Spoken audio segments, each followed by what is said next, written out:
When I first saw this scene back in the day, I thought a few things. First, what is this guy's electricity bill? Second, wouldn't it be nice to enter into my workspace and everything comes to life? Miss Potts is approaching. Third, working in an open plan environment, wouldn't it be great to be able to tell when somebody was coming? In 2010, this might have been difficult. Now we have human presence radars. These are inexpensive sensors that work through a UART. I figured I would hook it up to a Jetson Orin Nano and play with the idea. You clicked on the video, you know that no work. The basic issue is that the current version of Jetson Linux sets the UART to DMA mode, and characters get lost in that process. Let's go over a workaround. Let me show you the issue first. We'll need a loopback tester, so let's go get the repository with the fix. The repository is in the Jetson Hacks account on GitHub.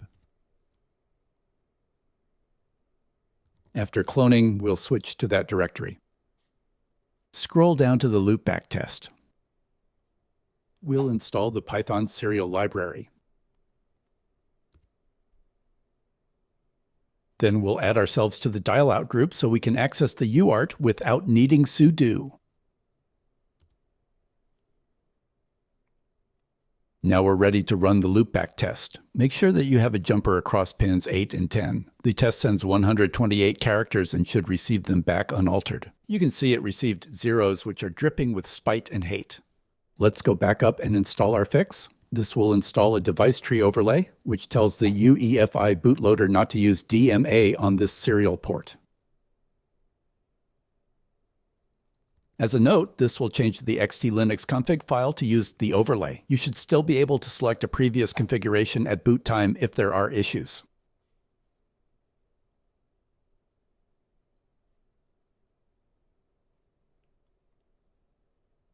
The script makes a backup in case things get really scary. Let's reboot for the changes to take effect. When you get to this point in the boot process, you can select an alternate configuration. This is useful in case something goes sideways. Let's go run our loopback test again. I have high hopes, but they've been dashed before.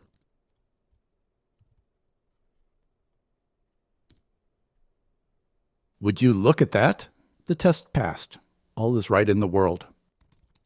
Now let me run my human presence radar. I'll be honest, I can't tell the difference between this and the Iron Man movie. Except for maybe the extra $500 million of stuff. Thanks for watching. If you want to see me struggle through getting the radar working, please subscribe.